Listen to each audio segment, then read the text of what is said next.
નમસ્કાર મિત્રો, આજે આપણે એકમલક્ષી અર્થશાસ્ત્રમાં રમત એટલે કે વ્યૂહ વિદ્યાના સિદ્ધાંત વિશે સમજશું. તો શરૂ કરી. તો આપણે જોયું છે કે ઓલિગોપોલી બજારમાં દરેક પેઢી નફાને મહત્તમ કરવા માટે કિંમત અને ઉત્પાદનના સ્તર વિશે નિર્ણય લેતી વખતે તેની હરીફની પ્રતિક્રિયાને ધ્યાનમાં રાખે છે. આ નિર્ણય ક્લાસિકલ આર્થિક સિદ્ધાંતોનો ઉપયોગ કરીને લેવામાં આવે છે. આવી રીતે પેઢીઓ વચ્ચેની વ્યૂહાત્મક ક્રિયા પ્રતિક્રિયાનો અભ્યાસ એ રમતના સિદ્ધાંત નામના સાધન દ્વારા પણ કરી શકાય છે. આ સિદ્ધાંતનો વિકાસ 1920માં થયો હતો અને બીજા વિશ્વયુદ્ધ દરમિયાન લશ્કરી વ્યૂહરચના વિશે ઔપચારિક રીતે વિચારવાની જરૂરિયાતને કારણે તે ઝડપથી વિકસ્યું. આ પ્રકરણમાં એટલે કે અહીં ગેમ થિયરીમાં આપણે આ સિદ્ધાંતને સમજવાનો પ્રયાસ કરશું, જેથી તમને તે કેવી રીતે કાર્ય કરે છે અને ઓલિગોપોલી બજારમાં આર્થિક વર્તુળકનો અભ્યાસ કરવા માટે તેનો ઉપયોગ કેવી રીતે થઈ શકે છે તે વિશે માહિતી મળે.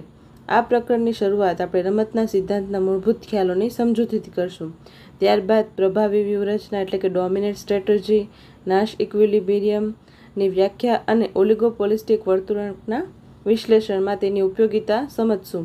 પછી તે કેદીની મૂંઝવણ એટલે કે પ્રિઝનર્સ ડિલેમા અને કિંમત તેમજ બિનકિંમત સ્પર્ધાના વિશ્લેષણ માટે તેની લાગુ પડતીતાનું વર્ણન કરશું.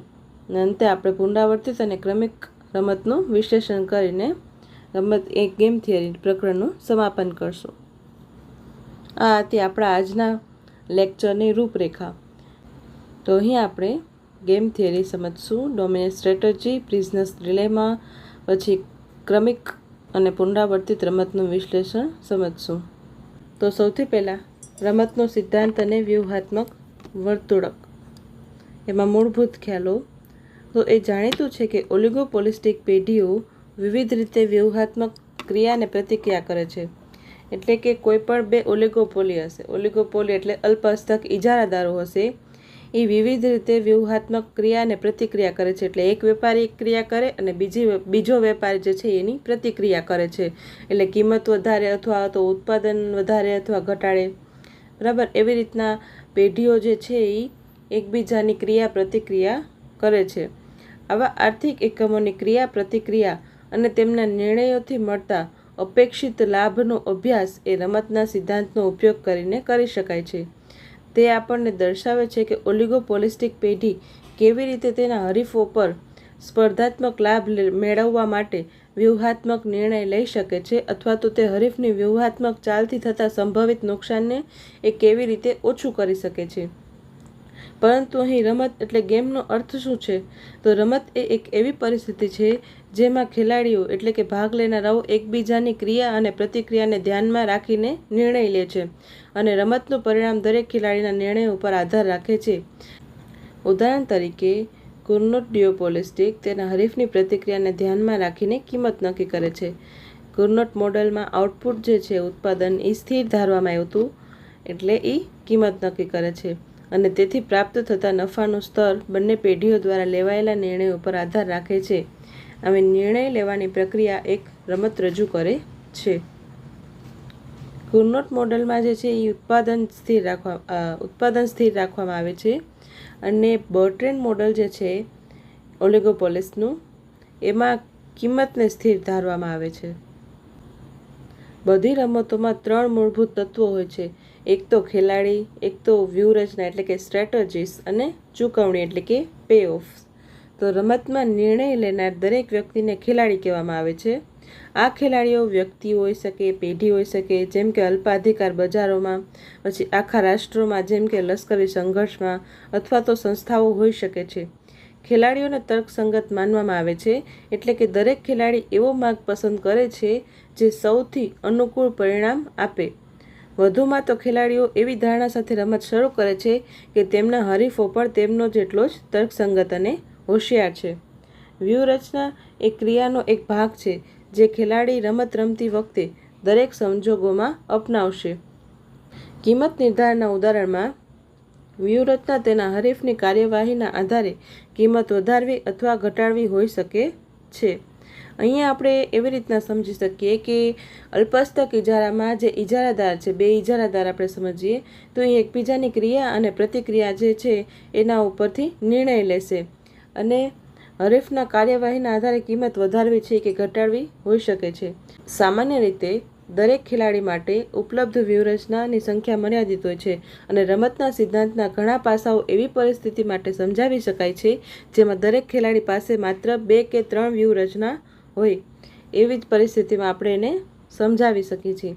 કોઈપણ વ્યૂહરચનાને શ્રેષ્ઠ વ્યૂહરચના એટલે કે ઓપ્ટિમલ સ્ટ્રેટેજી ત્યારે કહેવાય કે જ્યારે એ વ્યૂહાત્મક પસંદગીના અપેક્ષિત વળતરને મહત્તમ કરી શકે. એટલે એક્સપેક્ટેડ રિટર્ન જે છે આપણું એ સૌથી વધારેમાં વધારે મેક્સિમમ હોય ત્યારે એ આપણી વ્યૂહરચના ઓપ્ટિમમ કહેવાશે. ઉપરના ઉદાહરણમાં જો કિંમત વધારવાથી પેઢીને નફો થતો હોય તો તે ક્રિયા કરનાર પેઢીની શ્રેષ્ઠ વ્યૂહરચના ગણાશે. પછી જોઈએ તો વ્યૂહરચનાઓના પસંદ કરેલા સંયોજનના પરિણામે ખેલાડીઓને મળતા અંતિમ વળતરને ચૂકવણી કહેવામાં આવે છે. એટલે કે આપણે કોઈ વ્યૂહરચના એટલે કે સ્ટ્રેટેજી પસંદ કરી અને એના પરિણામે ખેલાડીઓ એટલે અલ્પસ્તક ઇજારાદારોને જે નફો મળે છે, અંતિમ વળતર મળે છે, રિટર્ન મળે છે, એને ચૂકવણી કહેવામાં આવે છે, એટલે કે પે ઓફ કહેવામાં આવે છે.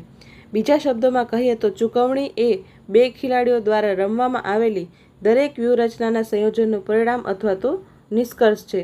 ચૂકવણીઓ સામાન્ય રીતે ખેલાડી દ્વારા પ્રાપ્ત થતી ઉપયોગિતાના સ્તરમાં માપવામાં આવે છે. જોકે ઘણીવાર નાણાકીય ચૂકવણીઓ જેમ કે પેઢી માટે નફોનો ઉપયોગ તેના બદલે થાય છે કે નાણાકીય મૂલ્યો નહીં પણ પેઢી માટે જે છે એ નફો એના રૂપમાં પે ઓફનો ઉપયોગ કરવામાં આવે છે, એટલે કે ચૂકવણી. સામાન્ય રીતે એવું માનવામાં આવે છે કે ખેલાડીઓ રમતની ચૂકવણીઓને સૌથી વધુ પસંદગીથી લઈને સૌથી ઓછી પસંદગી સુધી ક્રમ આપી શકે છે અને તેને પ્રાપ્ત કરી શકાય તેવી સૌથી ઊંચા ક્રમની ચૂકવણી પસંદ કરી શકે છે.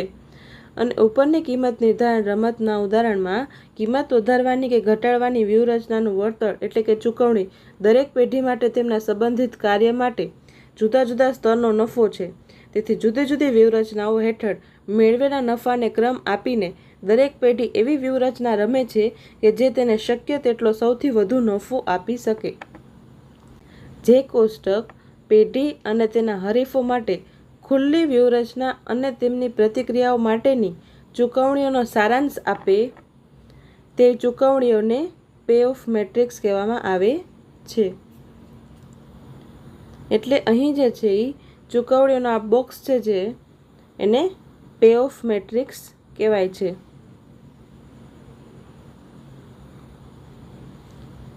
તો અહીંયા એક પે ઓફ મેટ્રિક્સ આપેલું છે.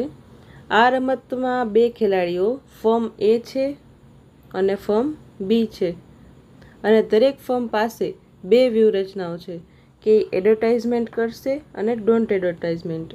બરાબર, એટલે કે તે જાહેરાત કરશે અને જાહેરાત નહીં કરે. પેઢીઓ ખરેખર કેટલો નફો કમાય છે તે તેમના દ્વારા જાહેરાત કરવાનો કે ન કરવાનો નિર્ણય તેમજ તેમના હરીફના નિર્ણય ઉપર આધાર રાખે છે. આમ ફર્મ એની દરેક વ્યૂહરચના એટલે કે જાહેરાત કરવી અથવા તો જાહેરાત ન કરવી અને ફર્મ બીની દરેક વ્યૂહરચના જાહેરાત કરવી અને જાહેરાત ના કરવી સાથે જોડી શકાય છે. આ સરળ રમતમાંથી 4 સંભવિત પરિણામો કોષ્ટક 3.1માં ચૂકવણીની મેટ્રિક્સ દ્વારા દર્શાવવામાં આવ્યા છે કે કેવી રીતના ચૂકવણીઓ મળે છે બંનેને. પે ઓફ મેટ્રિક્સ છે જે એ દર્શાવવામાં આવ્યો છે. ચૂકવણી મેટ્રિક્સમાં 4 કોષોમાંથી દરેક કોષમાં પ્રથમ નંબર કોષ્ટકની ડાબી બાજુએ જોવા મળતા ખેલાડી દ્વારા પસંદ કરેલી વ્યૂહરચના સાથે સંકળાયેલી ચૂકવણી દર્શાવે છે. એટલે અહીં જે છે એ 7, 6, 5 અને 6 આપેલું છે એ ફર્મ બીની સ્ટ્રેટેજી સૂચવે છે. પહેલો જે આંક છે 4 કોષમાંથી પ્રથમ નંબર એટલે આ પ્રથમ નંબર જે છે બધા એ ડાબી બાજુએ જોવા મળતા ખેલાડી દ્વારા એટલે કે ફર્મ બી દ્વારા પસંદગી કરાયેલા વ્યૂહરચના સાથે સંકળાયેલી ચૂકવણી એટલે કે પે ઓફ છે. જ્યારે બીજો નંબર જે છે એ કોષ્ટકની ટોચ ઉપર જોવા મળતા ખેલાડીની વ્યૂહરચના સાથે સંકળાયેલી ચૂકવણી છે. અહીં 5, 4, 4 અને 3 એટલે આ બીજા જે આંકડા આપ્યા છે એ ફર્મ એની સ્ટ્રેટજી છે. એટલે ટોચ ઉપર જે ખેલાડી હોય એની સેકન્ડ નંબરવાળી સ્ટ્રેટજી હોય અને અહીંયા જે સાઈડમાં જે હોય છે ડાબી બાજુએ એના ફર્સ્ટ આંકડા જે હોય છે એ એની સ્ટ્રેટજી હોય છે, એની ચૂકવણીઓ દર્શાવે છે.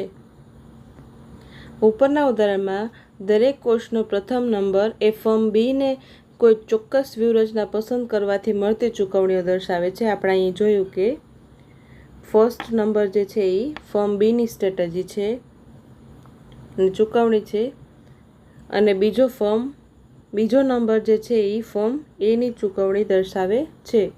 જો ફર્મ બી જાહેરાત કરવાનું નક્કી કરે તો તેને 7 નફો મળે છે અને ફર્મ એને જે છે એ 5 નફો મળે છે. અહીં જે ફર્મ એ જે છે અહીં ફર્મ બી જે છે એ અગર એડવર્ટાઇઝમેન્ટ કરશે તો એને 7નો નફો મળે છે અને ફર્મ એ જે છે એને 5નો નફો મળે છે.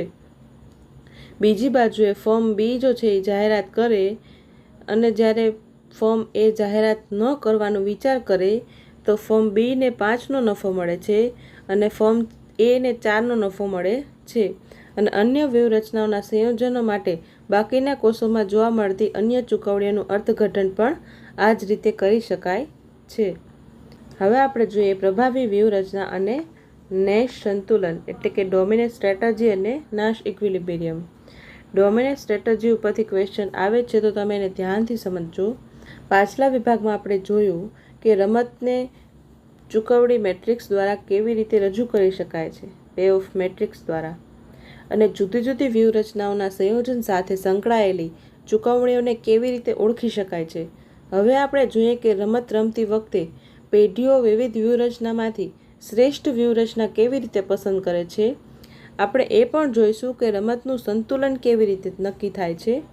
બે પેઢીઓ ફર્મ એ અને ફર્મ બીનો વિચાર કરો જે સમાન ઉત્પાદન કરે છે, સમાન વસ્તુનું ઉત્પાદન કરે છે. બંને પાસે પોતાનો નફો મહત્તમ કરવા માટે બે વ્યૂહાત્મક વિકલ્પો છે કે કિંમત ઘટાડવી અને કિંમત ન ઘટાડવી. જો રમતની અપેક્ષિત ચૂકવણીઓ અહીંયા કોષ્ટકમાં બતાવેલી છે તો દરેક પેઢીએ કઈ વ્યૂહરચના પસંદ કરવી જોઈએ એ આપણે જોઈએ. તો પહેલાં આપણે ફર્મ એનો વિચાર કરીએ. તો જો ફર્મ બી જે છે એની કિંમત ઘટાડે એટલે ડિક્રીઝ કરશે તો ફર્મ એ જે છે એ કિંમતને ઘટાડીને 5નો નફો કમાશે. ફર્મ એ જે છે એ કિંમત ઘટાડીને 5નો નફો કમાશે અને જો કિંમત નહીં ઘટાડે, ડોન્ટ ડિક્રીઝ, તો એ 0 નફો કમાશે. આમ ફર્મ બી જ્યારે તેની કિંમત ઘટાડે છે ત્યારે ફર્મ એ જે છે એના માટે શ્રેષ્ઠ વ્યૂહરચના એની કિંમત ઘટાડવી તે છે કે એને 5 રૂપિયાનો તો કમસે કમ નફો, એટલે 0 કરતાં 5 સારું, એટલે એ પ્રાઇસ જે છે એ ઘટાડશે તો એને ફર્મ એને ફાયદો થશે. બીજી બાજુ જોઈએ તો જો ફર્મ બી જે છે એની કિંમત ન ઘટાડે એટલે કે ડોન્ટ ડિક્રીઝ કરે, બરાબર, તો ફર્મ એની કિંમત ઘટાડીને 8 રૂપિયાનો એને નફો થઈ જશે અને જો કિંમત નહીં ઘટાડે તો એને 2 રૂપિયાનો નફો કમાશે. ફર્મ એ જે છે એની પોતાની કિંમત ઘટાડીને આ ફર્મ એ જે છે એ પોતાની કિંમત ડિક્રીઝ કરીને 8 રૂપિયાનો નફો કમાઈ શકે છે અને જો કિંમત નહીં ઘટાડે, ફર્મ એ કિંમત નહીં ઘટાડે તો એને 2 જ રૂપિયાનો નફો થશે. આમ ફર્મ બી જ્યારે તેની કિંમત ન ઘટાડે ત્યારે પણ ફર્મ એ માટે તેની કિંમત ઘટાડવામાં જ ફાયદો છે. ફર્મને બે પરિસ્થિતિમાં, ફર્મ એ જે છે એને બે પરિસ્થિતિમાં કિંમત ઘટાડો એનાથી જ ફાયદો થાય છે. આનો અર્થ એ થયો કે ફર્મ બી ગમે તે કરે, ફર્મ એ જે છે એની કિંમત ઘટાડીને હંમેશા વધુ નફો મેળવશે. આથી આપણે એમ કહી શકાય કે કિંમત ઘટાડવી એ ફર્મ એ માટે પ્રભાવી વ્યૂહરચના છે, એટલે કે ડોમિનેન્ટ સ્ટ્રેટજી છે. એટલે ફર્મ બી ગમે એ કરશે તો પણ ફર્મ એ માટે એ જ ફાયદાકારક છે કે એની કિંમત ઘટાડી દઈએ. હવે આપણે જો આગળ કે પ્રભાવી વ્યૂહરચના એ ખેલાડીને એવી શ્રેષ્ઠ વ્યૂહરચના છે જેમાં બીજો ખેલાડી દ્વારા પસંદ કરાયેલી વ્યૂહરચનાથી એ સ્વતંત્ર હોય છે. ડોમિનન્ટ સ્ટ્રેટેજી એટલે શું? ડોમિનન્ટ સ્ટ્રેટેજી એટલે કે બીજો ખેલાડી ગમે તે પસંદ કરે પણ હું મારા નિર્ણય ઉપર અડીગ રહીશ, બરાબર, અને એ બીજાની વ્યૂહરચનાથી સ્વતંત્ર હોય છે, એટલે મારો તો આ જ નિર્ણય છે. ઉપરના ઉદાહરણમાં કિંમત ઘટાડવી વ્યૂહરચના એ ફર્મ એ માટે ડોમિનન્ટ સ્ટ્રેટેજી કહેવાય.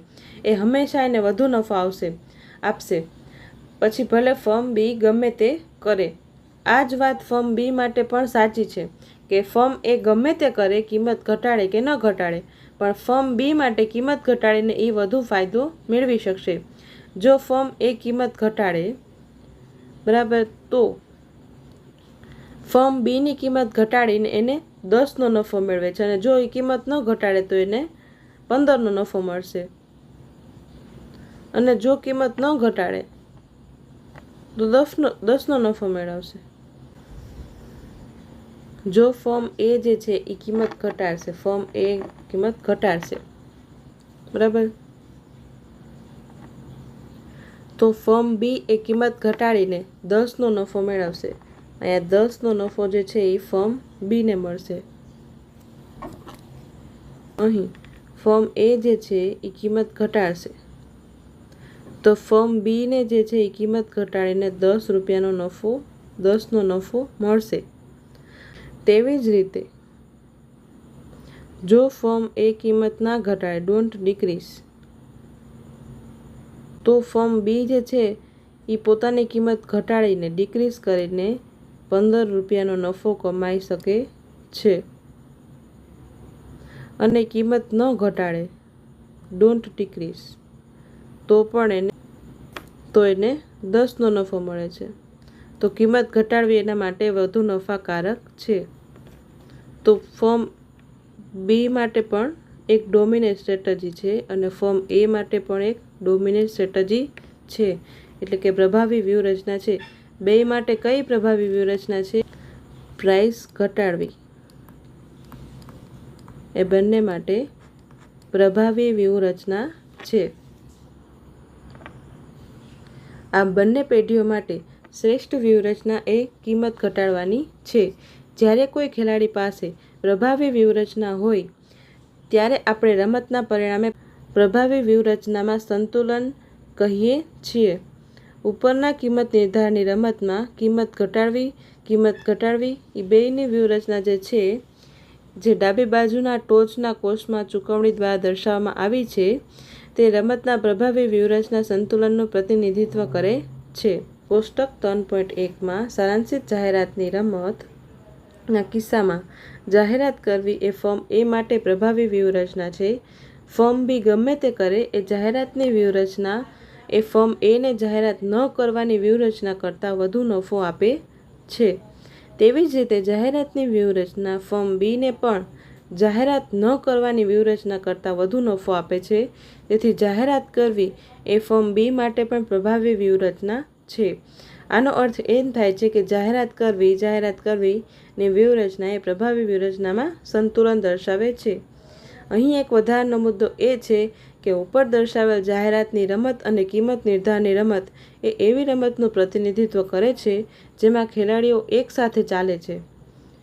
દરેક ખેલાડી બીજા ખેલાડી દ્વારા પસંદ કરાયેલી કોઈપણ ક્રિયા અથવા તો વ્યૂહરચના જોયા વગર જ પોતાની વ્યૂહરચના પસંદ કરે છે. બધી રમતો આ પ્રકારની હોતી નથી.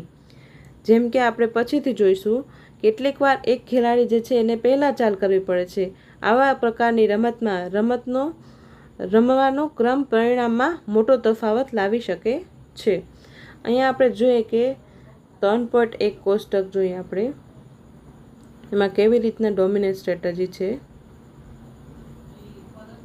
કેવી રીતના સંતુલન છે.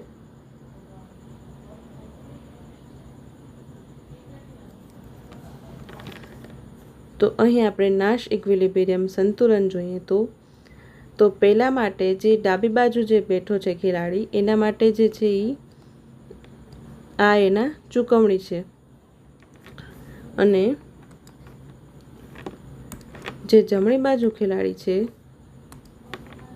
એટલે કે ફર્મ એ, ઉપર ટોચ ઉપર જે ખેલાડી છે ફોર્મ એ, એના માટે આ એના પે ઓફ છે, એટલે ચૂકવણીઓ છે. પહેલાં આપણે ફોર્મ બી માટે જોઈએ તો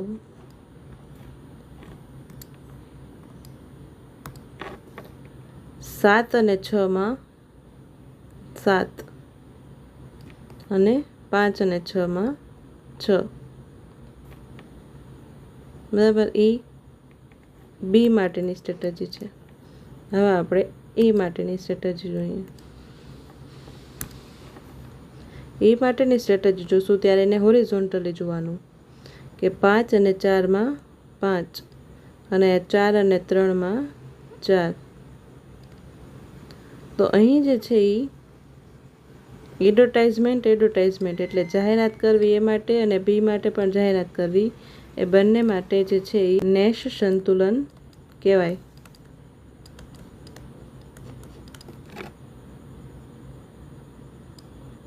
કે ફોર્મ એ જે છે એના માટે એડવર્ટાઇઝમેન્ટ કરવી એના માટે વધારે ફાયદાકારક છે, અને ફોર્મ બી માટે પણ જાહેરાત કરવી એ એના માટે વધારે ફાયદાકારક છે. નાશ સંતુલન માટે જ્યારે આપણે અહીંયા ડાબી બાજુ જે ખેલાડી બેઠો છે એના માટે આપણે જોતા હોઈએ ત્યારે આપણે ઊભા પોઈન્ટ્સને મેઝર કરવાના હોય છે. બરાબર. આવી રીતના કે એમાંથી કયું જે પે ઓફ જે છે એને વધારે નફો આપે છે. ડાબી બાજુના ખેલાડી માટે ઊભા પે ઓફ મેટ્રિક્સ જોવાના, અને ટોચ ઉપર જે ખેલાડી બેઠો છે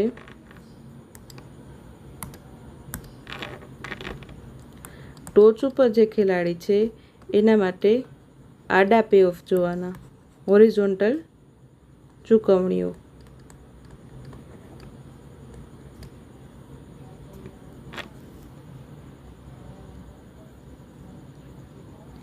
બરાબર.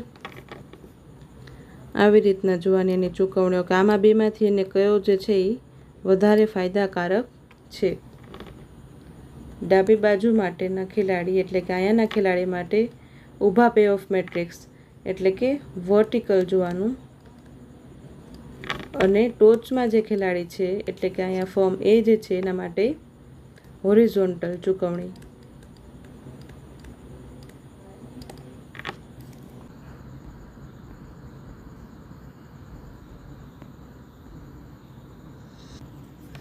હવે આવે છે નેશ ઇક્વિલિબ્રિયમ એટલે કે નેશ સંતુલન. એ આપણે આગળના વિડીયોમાં સમજશું. ત્યાં સુધી હેપી લર્નિંગ, કીપ ગ્રોઈંગ.